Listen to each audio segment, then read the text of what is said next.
And she said to me, you know what, Jan, I actually chose poor. I told Jackie we were poor. And Karen and I laughed about that for years, but I could really relate to what had happened and what she was saying. You know, when I was a child, I didn't want my friends at school to know that I belonged to the Salvation Army. I didn't want them to know that I was a Christian. I didn't want them to know that I believed in God, because I didn't want them to think that I was different and I wanted to be the same as everybody else. But by the time I got to be a teenager and I was allowed to choose for myself whether I went to the army or not, I didn't actually care anymore. I really liked being different. You know, I loved the idea of the Salvation Army and everything that that entailed. And Sunday was my favourite day of the week. You know what it was like in those days. We had 2 Sunday schools, we had 2 meetings, we had Cool Cadets, we had the Youth Fellowship, we had an open air. We all marched around the streets in tight skirts, seam stockings, high-heeled shoes and Victorian headgear. And we actually thought that that was normal behaviour. It wasn't to like. You know, I loved all the fun and the fellowship and the adventures and the opportunities that came with belonging to the army. And it was where I found my identity. My first job when I left college was actually at the International Training College, as it was called then, and I was the deputy of the day nursery there. Then at that time, I was surrounded literally by hundreds of officers and cadets. And most of the time, it was really easy to be a Christian in the workplace because we were all singing off the same song sheet, as it were. It was easy most of the time. You know, there were a few times when I felt inclined to give somebody a really good smack, but most of the time, the fact that we were all on the same page made being a Christian really easy. Now, when I was about 7 or 8, I remember having a conversation with my mum, and she asked me what I wanted to do when I left school. And it was one of those, what do you want to be when you grow up, Janet? And I said to her, you know, Mum, I'd really like to be a missionary in India. And she said, wouldn't you like to learn to type? And I said, actually, I don't think I would. I want to be a missionary in India. And somewhere deep within me, there was this longing, even then, to be able to go and to live in faraway places, specifically India, actually, and to be a missionary. But I don't think I really understood what that meant. Well, while I was at the International Training College, I saw an advert for a job through the Salvation Army, working in a boarding school for missionaries' children in Pakistan. And this old longing came back to me. And so in a moment of madness, I decided that I was going to apply for the job because I knew I wouldn't get it. I'd only done one job and I was only 23, so I thought I was safe. So it was much to my horror 6 months later that I found myself in a tight skirt, wearing seam stockings, high-heeled shoes and Victorian headgear on a plane bound for Karachi. And I can remember sitting on the plane thinking, Janet, what have you done now?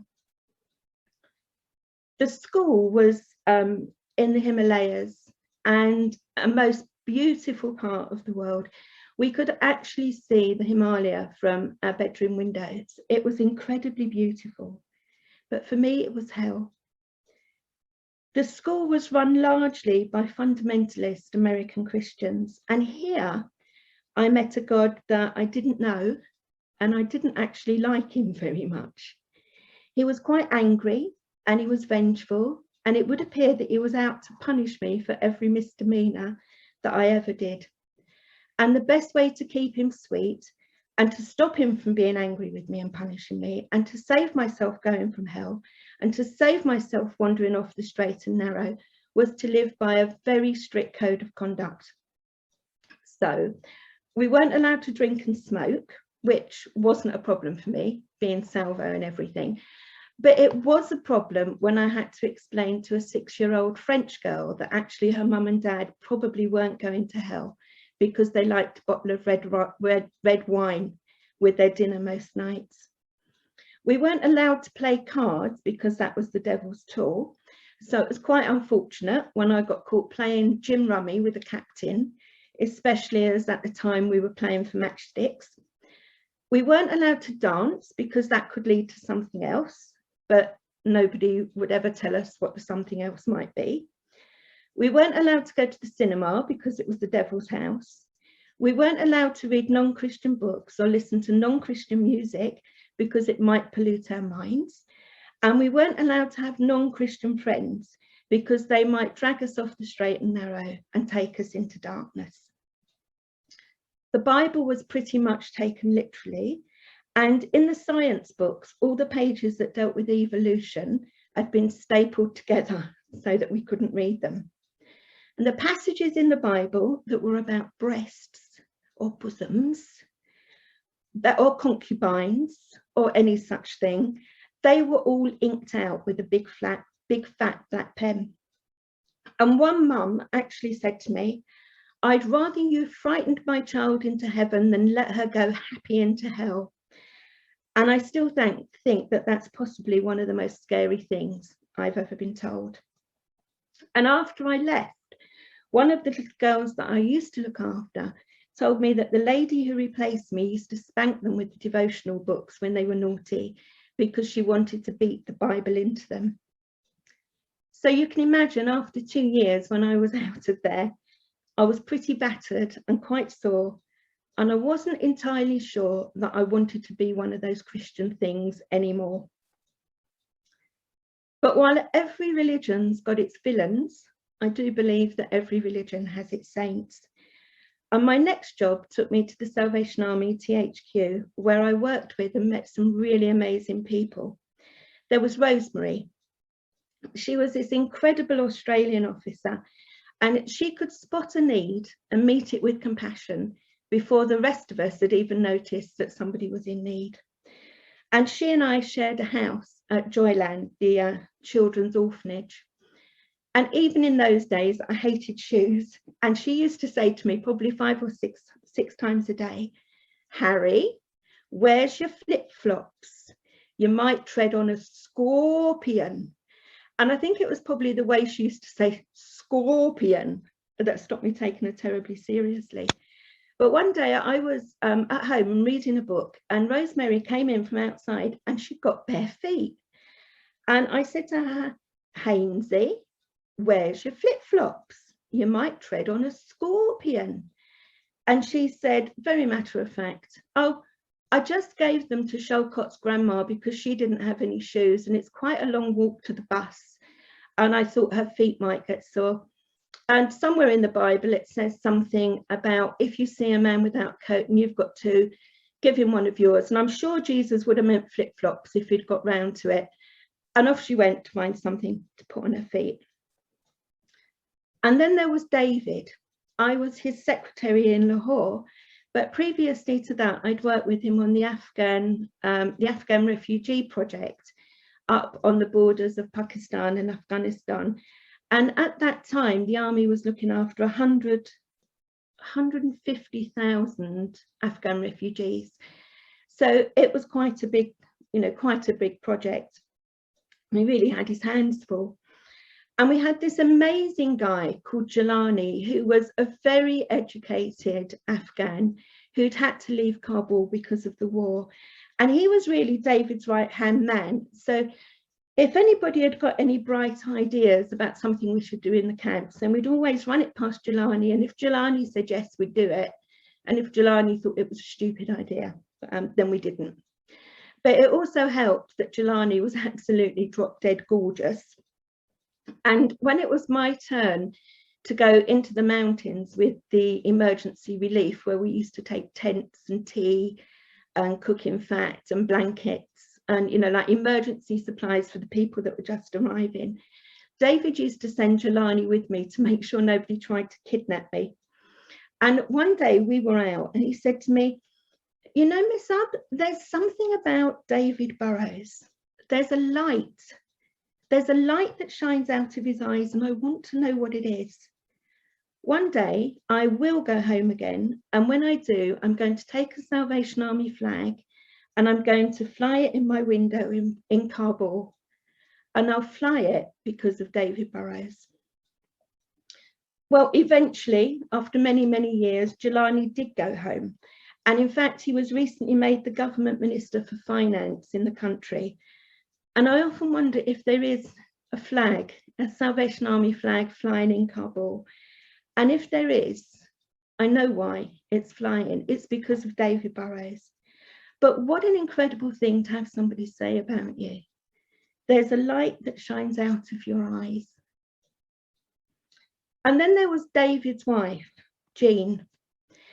Now, without a doubt, Jean was the craziest, bravest woman for Jesus that I've ever met in my life. And on one occasion at THQ, she went and physically stood between a thief who'd just been caught and the mob that were about to stone him. And this was on army property. And she turned and she faced the crowd and she said to them, "Your actions disgust me. Put down your bricks, all of you, now, and go back to work." And one by one, they dropped their stones and they went back to work. And when she was telling me about it afterwards, I said to her, "Oh my goodness, Jean, that was really brave, really brave." And she said, "No, not really." She said, "You know, I didn't think that they'd lob their bricks at me. I thought I was quite safe. And anyway, Jan, you'd have done exactly the same thing." And I thought to myself, you know what?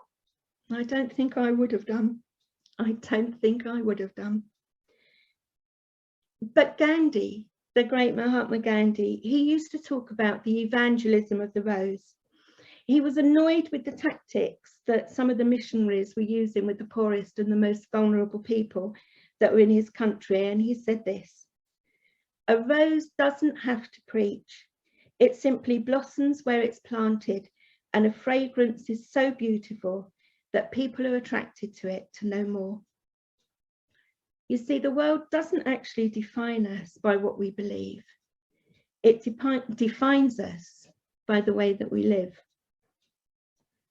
So let's fast forward 15 years, and Karen and I, that's Karen of I Chose Poor fame, we went to Tanzania to visit Shiny David and Brave Jean. By now they were colonels and they were the leaders of the territory. And I'll cut a very long story short, because I actually still find this really difficult to talk about, unless I'm in a situation with somebody that I feel really safe with. But we were in a corps in the middle of nowhere. And I do mean the middle of nowhere. We hadn't seen road signs for 3 days because we hadn't seen roads for 3 days.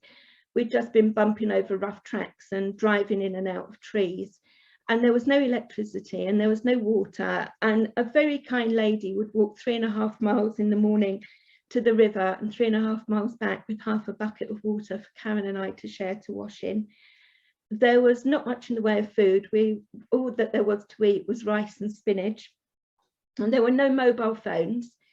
And at that time, there were no landline phones either. And it was another week before we got to a landline phone and were able to let IHQ know what had happened. But we were in this meeting in this little village, and halfway through the meeting, a storm blew up.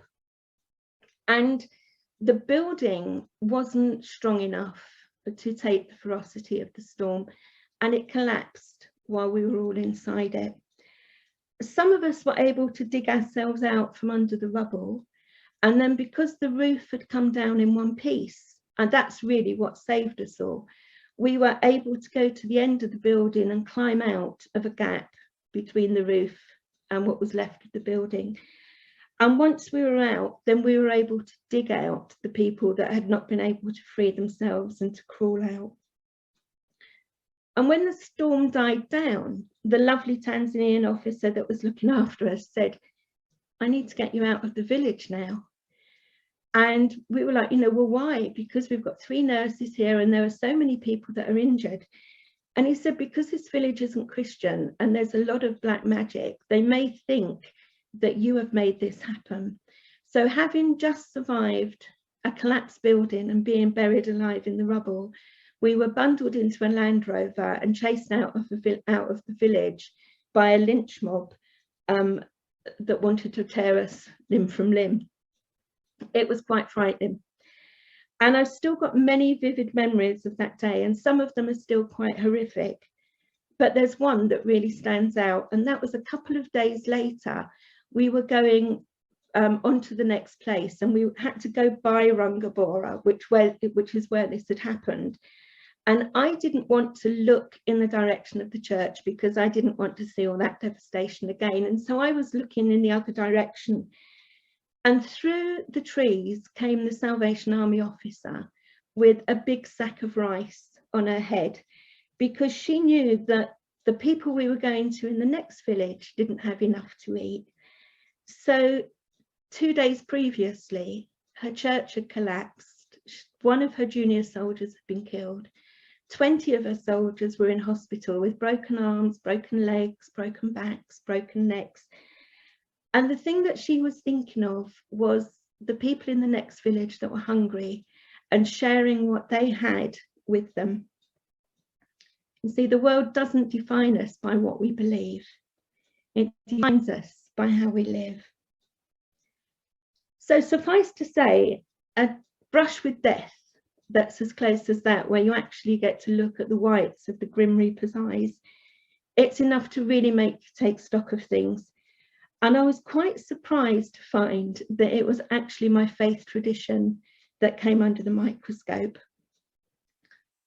I'd spent best part of 40 years in a religion that was quite black and white, one that had got really clear ideas of what was right and wrong, one that gave me the right answers to all the questions. And suddenly I found that it just didn't work for me anymore. And I started to deconstruct it and to pull it apart. And to be honest, it was quite a satisfying feeling. I felt like I'd been using this really ornate compass to guide me through my life, and now I busted it. And it was in tiny bits and it was all around me. And I'd got no idea how to fix it, how to put it back together, and what to do next.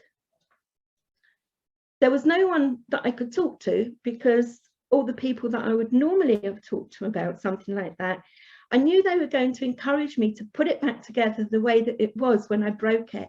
And I didn't want that, because I just didn't feel that that would work. There was only Karen. I chose poor Karen, but we were basically sitting in the same boat, holding hands, rowing round and round in circles, because neither of us knew what to do. I thought about sweeping all those little bits up and putting them in the bin. And for a while, I actually stared into the face of not believing in God, but I found that I couldn't do that. So I thought, I know what I'll do then. I'll get a new one. So for a while, I experimented, and I snuck along to the synagogue in North London with some of the families that I was working with a few times. I thought maybe I'll become Jewish. And then I thought, well, no, maybe I'm more of a Buddhist. So I had a little exploration into becoming a Buddhist.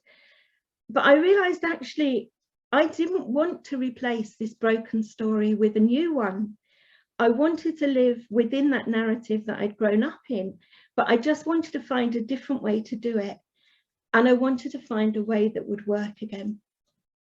So I started to read. And I read Marcus Borg, and I read Dave Tomlinson, and I read the wonderful Barbara Brown Taylor. And if she ever wants a new best friend, I'm first in line for that job. And I read Rob Bell and Peter Rollins and Rabbi Jonathan Sacks and Richard Held Evans and Richard Rohr. And I started to realize that actually it was all really simple. And if I boiled everything down to its essence, it was quite simply, God is love. Love is God. So therefore, our God must be love. And all I actually needed from that old compass was the needle. And I found that with the needle in the palm of my hand, it was still going to show me the way home. I felt like that mem, like I was standing on the edge of a cliff. I was absolutely terrified. And in my head, I was saying, but what if I fall? What if I'm wrong? What if I fall? But deep within me, I could hear this love whispering, what if you fly? Oh, my darling, what if you fly? I read somewhere, the God of your understanding is just that, the God of your understanding. What you need is the God who is just beyond your understanding. And so I jumped. And in that jumping, I left behind all my certainty, all the black and white, all the right answers to the questions, all my anxiety about the afterlife and what comes next. Rabbi Jonathan Sacks once said, true peace often necessitates a complete crisis of identity. And for me, I knew that this was going to mean finding a different way to follow Jesus, and it was most likely going to be off the mark path. For me, a fifth generation salvationist whose great-great-grandfather had been part of the Skeleton Army, it actually meant taking off my Salvation Army uniform and asking to be removed from the role. And I really hope I don't offend anyone when I say that at that point, my testimony truly was, my chains fell off, my heart was free. I rose, went forth and followed thee. Maybe one day I'll understand why it was necessary for me to do that, and maybe I won't. But I do wonder if maybe, just maybe, I loved it and all its glorious trappings just a little bit too much. One of the most liberating things that I was able to let go of was all my anxiety about what's going to happen to me when I die, if I was going to heaven or if I might have slipped up and was heading for hell. I no longer had that get them in and get them saved kind of mentality. I was able to surrender all of that to God and to trust him with it. Jesus himself said, I've come that you might have life in all its fullness. And for the first time ever, I started to feel free to live abundantly now, with no worry about what would happen to me when my body died. I felt that inner knowing saying, Jan, if you can trust me with your now, then surely you can trust me with your beautiful forevers. In her book, Untamed, Glennon Doyle, somebody else that I read, says, the better way is the unseen order inside us. It's the vision we carry of a truer, more beautiful world, one where no children go hungry, where we no longer kill each other, and mothers do not carry their babies across deserts on their backs. This better idea is what Jews call shalom, Buddhists call nirvana, Christians call heaven, Muslims call salam, and many agnostics call peace. It's not a place out there, not yet. It's the hopeful swelling in here, pressing through our skin, insisting that it was all meant to be so much more beautiful than this. And it can be, if we refuse to wait to die and go to heaven. And instead, if we find heaven inside us and give birth to it here and now, if we work to make the vision of the unseen order swelling inside us visible in our lives, in our homes, in our nations, we will make reality more beautiful on earth as it is in heaven. And so what do I want now? If I don't want to be a Christian, what do I want? I want the evangelism of the rose. I want to be compassionate like Rosemary, shiny like David, and brave for Jesus like Jean. But I don't want to be those things because I'm being those things. I want to be those things because I am those things. But I know that I can only really be those things through God and through this great love. And that's the irony of it, because I'll never know if I am those things, because the second that I think I am, it stops becoming about God and it starts becoming about me, and then I'm not. So I'll just keep trying. I'll keep trying and I'll hope that I am becoming. I don't want to live in that narrative of love the sinner but hate the sin. I want to live a life that just lives and loves without any judgment, Who am I to judge what is sin? I want to be the person that says to the two mums in the same-sex marriage, I don't understand how difficult it is for you to raise your son in a largely heterosexual society that makes it difficult for you to find your identity as parents and that still shows you prejudice and bigotry, but I am listening and I am learning and I am trying and I am your ally. I don't understand what it feels like to be born into the wrong body and to need to modify that body so that you feel at home in it. But I am listening and I am learning and I am trying and I am your ally. And I don't understand what it's like for you when you wear your faith on the outside and the colour of your skin and your hijab means that you're treated with suspicion and hostility and it makes you feel threatened. But I am listening and I am learning and I am trying and I am your ally. And if I'm really honest with you, I don't actually find it that difficult to live like that outside of my own faith tradition, where I'm not necessarily expected to fully understand, but I am expected to try. I find it much more difficult to love inside without judgment. I don't understand the middle-aged affluent man who seems more concerned about his shiny shoes and the cut of his trousers and the way things look than the way things actually are. I don't understand the person that says, we don't want these newfangled songs, we want good old holiness songs, when those good old fangled, those newfangled worship songs are actually already 40 years old and have come, a lot of them have come straight from the Bible. You know, those old-fashioned holiness songs, they were always good enough for us. And they're good enough for now, as far as I'm concerned, but fail to see that actually younger people are leaving the church in droves because they can't relate anymore. And I don't understand the elderly man who says to me, well, in my days, boys were boys and girls were girls, and that's all there is to it. And as far as I'm concerned, that's the end of the conversation. I struggle then. And I confess to you all, I'm probably not trying very hard to listen or learn. I don't understand. And if I'm being really honest, I don't even want to understand. But I do want to understand, because it's only in understanding that there can ever be transformation. Because the world doesn't define us by what we believe. It does define us by how we live. Up until 1543, we earthlings believed that we were the centre of the universe and the sun and the moon and all its planets revolved around us. And then along came Nicolaus Copernicus and he said, you know what, I think we've got this wrong. I think we're all revolving around the sun. And everyone laughed at him.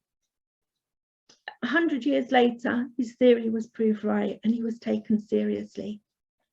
That was exactly what was happening. Now, I do believe that Christianity is having a Copernicus moment. I believe that we're at the beginning of a wave of Christians who are reimagining what it is to be a Christian and what they believe. A wave of people who are putting God back in the centre. And they're coming to understand that Christianity is just one religion of many that orbits around this great God. Christians who are letting go of their certainty and are embracing the mystery and are enjoying the adventure. It's a really exciting time. So that's it really. That's my unfinished story, the one that I'm still writing, and who knows where it will end.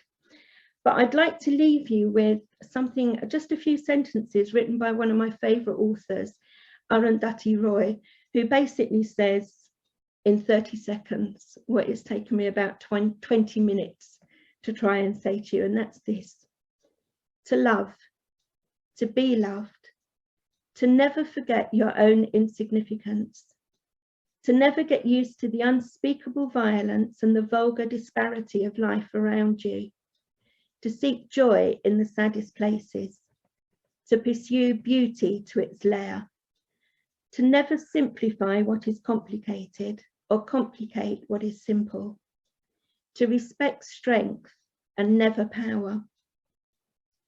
Above all, to watch, to try to understand, to never look away, and never, never to forget another world is not only possible, she is on her way. On a quiet day, I can hear her breathing. Thank you for listening to my ramblings. Thank you, Jan. Wow. It's good to share in your story for starters. Have you ever thought about writing a book? No. No. Yeah, you write it so well. Thank you so much. I mean, it's stirred quite a lot of thoughts in my head. Is there anybody that can recover enough to share their thoughts? Really appreciate your honesty, Jan. Really, it's a bit scary, that much honesty. No, it's not, but we need more honesty at church, don't we? To encourage each other. I think we need a lot more honesty. And I think your title of saying I don't want to be a Christian, that's kind of what made me start thinking, actually, do people judge how they think we're going to be? And actually, like you say, your actions actually define more who you are and who you believe in.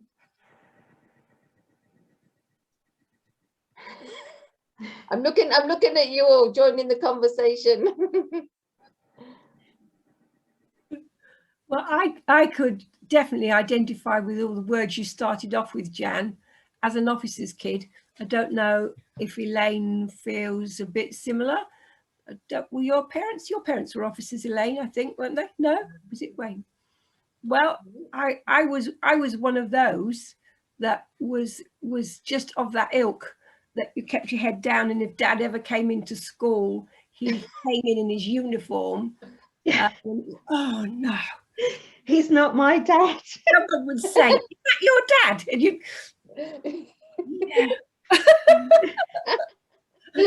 yeah. And that's the way life was. And you were right, we were sort of waked out every 2 years and put into a new situation, and that has made it in a way difficult for me to preserve friends and to make friends, because I've always known that the friends I've made I will be losing soon. Yeah. And there's almost something that you hold back, because you just think, well, they won't be there for very long and then they'll be gone, which is yeah. something I know Karen really struggled with that, and she took that into adulthood. Yeah, you know, and I can remember the guy that she eventually married, when she'd been going out with him for 3 years, she said to me, I don't know what to do. And I'm like, well, what do you mean I don't know what to do? And she said, well, I need to finish with him. And I was like, but Karen, I thought you loved him. And she's like, I do, but we've been together 3 years and I don't know what to do next. You know, and it was like this. And I'm like, well, look, we've been friends for longer than that and we managed. So, you know, I'm sure it will be okay. But for her, that's really been, you know, really been a struggle right the way through her life. Mm-hmm.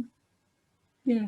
Yeah. So there are little things that go from childhood and can go into adulthood with you, and you have to be aware of them and then try and balance them out, make them fit with your adult life, and make things work and move on. Yeah, I was laughing when you were talking about that. You've got a very interesting story.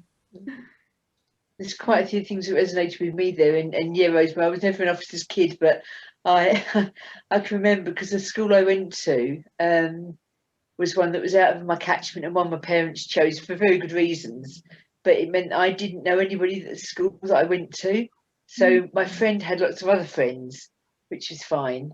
And I'm the sort of person that would take my tambourine on holiday when we went to our, you know, week away, and we'd always go to the Methodist church in the morning because my grandma was with us, and the army Sunday night, and the holiday didn't start till Monday morning, you know. So you know, and stuff like that. So I was really army barmy at sort of like, you know, 10, 11 years old, and then go to senior school. And so, yeah, I had a friend that I made, I had lots of other friends, and her friends obviously cottoned on to this fact. They didn't broadcast it to everybody, but my friend had told them that I went to the Salvation Army, and I've never really been shy, but I was a little bit reticent, to And I can remember sitting on the bus, and they used to get off the bus before me, and this friend of my friend shouted up the bus when I was 12 years old, "Bye, Elaine, have a good time at the Salvation Army." And, you know, when you're on public transport and you're kind of, and it was like, oh my days.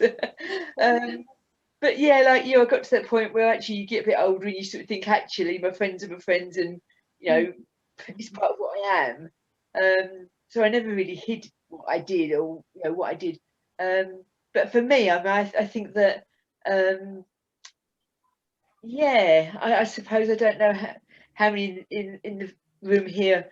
I think a lot of have been brought up, you know, army, barmy, blood and fire, cut you through the middle in your yellow, red and blue kind of thing. But it's the fact that it is part of my DNA, I suppose. And so, yeah, I also get what you say, what you're saying about, you know, sort of people being a little bit unwilling to move forward into the 21st century thinking. Some of the what you call the people who have been ingrained into that way of thinking, that you know, this is what we do and this is how we do it. And I can remember speaking to a retired officer in the last 10 years just about a situation that I heard on the radio where a couple were same-sex couple were refused to stay in a hotel, a Christian hotel, because they wouldn't have separate rooms. And I remember, you know, his conversation, and I was just saying, you know, who at the end of the day, like you said, Jane, who am I to judge somebody, you know, and who is anybody to judge anybody else? You know, the only person that's going to judge me at the end of the day is Jesus, and you know, you live your life how you do. So yeah, I think that you're right. There's a lot of kind of I think we should just let him get on with judging it, you know, and like, yeah, not my business. Who am I? You know, business. I've probably done that, you know. So at the end of the day, yeah, who am I to judge? And let's just live our lives. And again, linked to that story, that article in the news, a lady was on the radio saying on his phone-ins, she said, "I went to Sunday school. I'm not a Christian, but she says all I read in the Bible about Jesus is that he loved everybody, and he even loved the people that nobody else loved." And I just thought that's the sum of it, really, isn't it? You know, we're not to judge anybody, and whether we're, you know, army or whatever faith we are, whatever, you know, Christian or non-Christian, you know, if when we live our life the way that we believe we should, then who are we to judge? We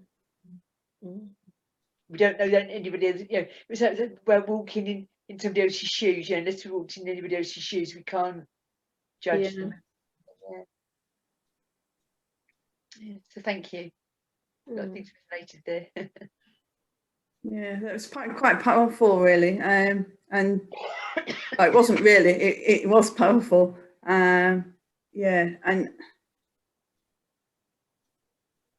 yeah, I get where you're coming from with the, you know, I don't want to be a Christian like that either. Yeah, good. Absolutely not, absolutely not. And like, wasn't it Billy Graham said about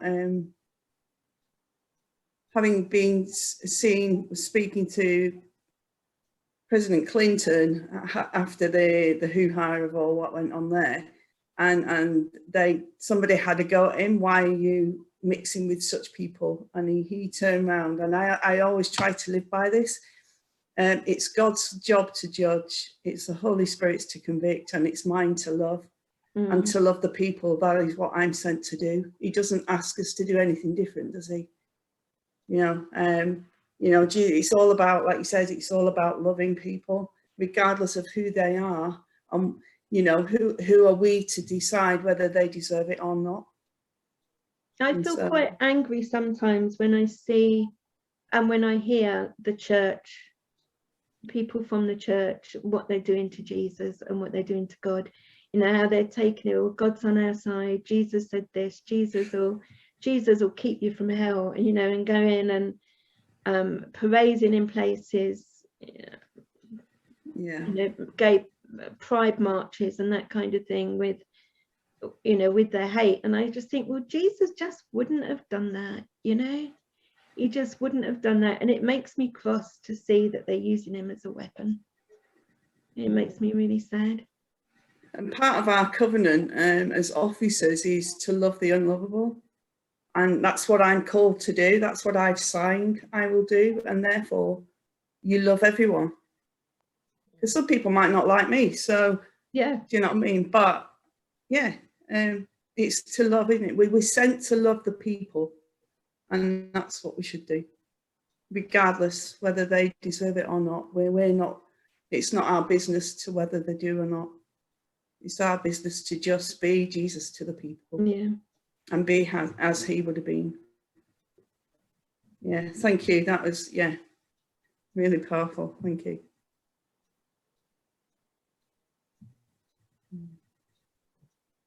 You okay, Rosemary? Yeah, trying to get in. You're Oh. muted, Rosemary. Yeah. Sorry, my internet keeps falling over. That's okay. That's okay. Happens in the north. Yeah. I was just picking up on something Rosemary had said one about being an officer's kid and actually holding back, and you always hold something back. And how, I mean, I know that applies particularly to being an officer's child, maybe that you always hold something back, but how many of us actually hold back in friendships with people that we go to church with? You know, we tell them what we think they might want to hear and how they want us to be, but actually we don't talk about our struggles, or we don't talk about the things that challenged us or the people that challenge us. And I think sometimes we need to not hold back and give ourselves more time. I think we're all nodding when we talk about being yellow, red and blue if you cut through the middle, but actually if that's getting in the way of having those conversations with people, sometimes there's bits of it that we, you know, yeah, put to one side for a while and just love each other. But yeah, this made me think when Rosemary said it, if you're holding something back, you're never actually truly being yourself, are you? And I think we put a lot of pressure on ourselves as well to aspire to a high level. And we think that we have this expectation that people want that from us. So you're always reluctant to admit failings or struggles or admit to something. You think that you've got to work to a very high standard. And sometimes that's not, it's not always possible. And it's not always doable.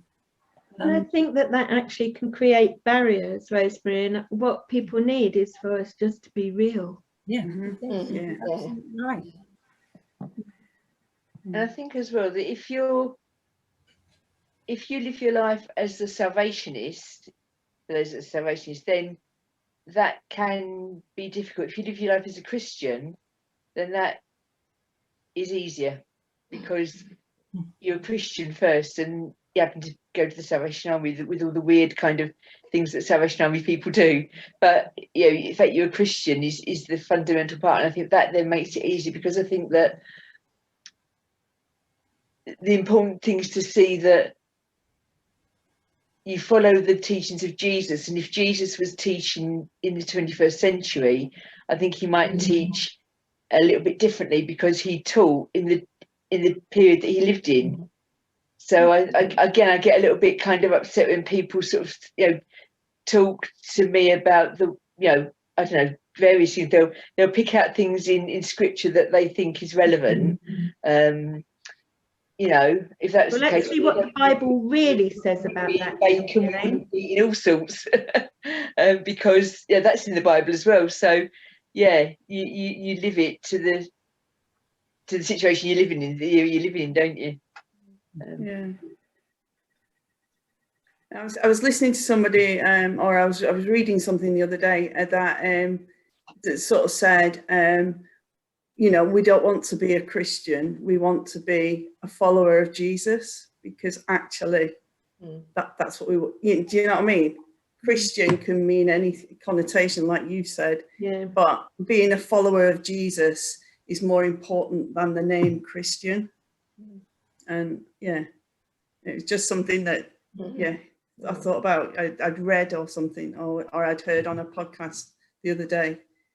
That actually, I I think that was where the conversation actually started, wasn't it, Zena? Because I think I said that I don't want Yes, to be a yeah, Christian. it came in conversation that you said you didn't want to be called a Christian. Oh, that's right. Yeah, it was in that, wasn't it? You But didn't want to she be said called what your Christian. title was. Yeah, Yeah, that's right. and it actually kind of took my breath away almost to a point where I was thinking, actually, that I can see where you're coming from, and actually we are living like Christ. We shouldn't have to give ourselves a name. We shouldn't have to give ourselves that label, because people should be able to see that love coming through us. And like you said about some of the people you mentioned, the light shines out of their eyes and people want to know more.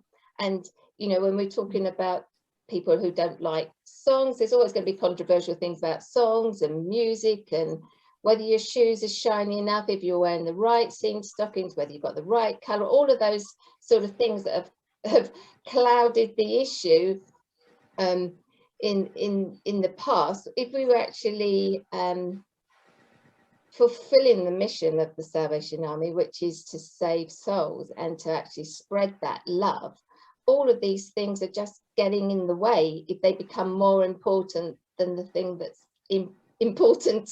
And I hope we're moving away. I hope we're moving to a new enlightened age. We won't be able to get into those uniforms for starters at the moment, let alone think about anything. And Elaine, I just have to say how impressed you are. Even I don't take my tambourine in my case when I go on holiday. Well impressed that you travel on holiday with a tambourine in your suitcase. I was only 10. Oh, okay. She grew out of it. And the general was doing the meetings at Eastbourne, and he gave me 10p to buy an ice cream. What, to stop playing it? I hope it wasn't on a Sunday. It was though, I know, shocking. But in a childlike way, it means you're kind of ready for the joy, doesn't it? You don't pack your tambourine unless you know you're going to shake it sometime, do you? Hopefully it was a joy. I think that's the title for my book, Zena. You don't pack your tambourine unless you know you're going to shake it. Well, you've taken, that's mine, that's mine. And remember, my officership has always been either 2 or 3 years, and they moved me on, and it's happening again. Is that hard? Is that hard, Heather? Yeah, I think I kind of, yeah, because you're just getting to know your people. You're just getting to where you want, so that you've got it at the right place, and then you want to move it on, and they take me out. And yeah, so you're just about getting that relationship where everybody is on board, do you know what I mean? You're working well with people. You've just got to know them and their families, and then they pull you out. And I understand that it's easier to move a single person than a family with children and having to worry about their education. And I understand that, and I don't want kids' education being ruined, but sometimes at the detriment of, yeah. So I basically, as we look back, my job seems to be where I sow the seeds and water them. I go away, and whoever comes in then gets the bloom, or, you know, yeah, and they get the rewards and the, you know, and I'm fine with that if that's what God wants me to do. But just sometimes it would just be nice to. I'm sick of boxes, because in this appointment, I didn't fully unpack, and I've got loads of boxes in the shed and stuff that have never been opened. So you might have a few books coming your way, but be surprised when you do open them. Yeah, I know. Like Christmas. I know. Yeah, but it's just those kind of things, and it's like, oh, not again. And they promised me that this one would be a longer tenure, and well, it's not. So I move in July, but I'm only going down the road, which is really good news. Not good for me. yeah. But I'm yeah, they're sending me to Rayleigh, so it's, yeah. And so I don't lose all your friendships, kind of thing, really. You can You know, still come to Soul Sisters wherever you are. I will so still you- come yeah, to Soul Sisters. Yes, yeah. I will. But yeah, I've been on a bit of a roller coaster of emotions just recently, because I wasn't expecting to move, and I got told the week before that I would be receiving a letter the following Thursday, which was like, I was an absolute mess for a week, you know. Yeah, but I know what I signed up for, and so I salute and go. And I've always said I'll salute and go regardless, because actually I don't want to limit what God can do through me by being disobedient. You know what I mean? I've got to believe that even if the Salvation Army get it wrong, God will still use me. You can still fix it. Yeah. But to be honest, there was somebody else that had a 3-year ministry as well, wasn't there? I know. And he was quite powerful in those 3 years in what he did in 3 years. So, you know, Yeah, maybe. okay, maybe I just need to follow Jesus follower. Yeah, maybe. Yeah. So it still happens, but not obviously in the same way, which is quite frustrating when you see people who've been there 9 years and they're still there. It's like, where's the fairness? Yeah, it can be But quite anyway, frustrating if they're your officers as well for 9 years. Yeah. Maybe it's we've had enough of her now. To send her on. Yeah. Yeah, and I missed quite a lot of your talk, so I'm going to listen to it again. But I really enjoyed the end bit I heard. Okay. It was thought-provoking. I think, you know, you've had an interesting journey, and I related to the bit at the beginning. I never used to let people know they all knew I was in the Salvation Army, but I used to shy away from it because they used to pick on us for being in the Salvation Army. You know, I couldn't go and do the things they did on a Sunday because I had to go 3 times a day. Do you know what I mean? But now I'm not bothered. I don't care what. But I always said I was never going in uniform. I was in Sing Company and Timberless and everything, but not in senior uniform. But who knows? Never say never. But No, you never know, do you? You never know. Can I give my apologies? So it's our wedding anniversary today. My daughter I just cooked to the dinner, and she just shouted upstairs, "Dinner's ready!" So I'll get told off. Happy anniversary. Thank you. No, 21 years, eh? Good grief. Oh, you deserve a medal. Remember it well. Enjoy your evening with Councillor Johnson. Absolutely. You like that? Hope he does as he's told. Yeah. Okay. Have a nice Happy dinner. anniversary. Take care. Bye. Bye-bye. Bye. Bye.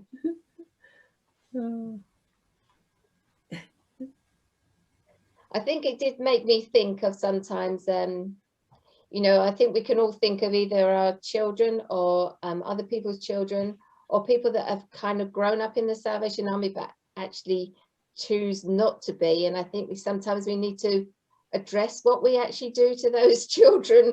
You know, we've been very honest in this environment and saying, you know, I get really embarrassed, and I was really embarrassed when someone shouted down the bus, have a good time. But actually, what can we do to our teenage children and our young adults that makes them feel more comfortable back in this environment? Or will they ever feel comfortable in this environment? Or do they want to go and find that different way of finding the same God, really, you know, that's their own way?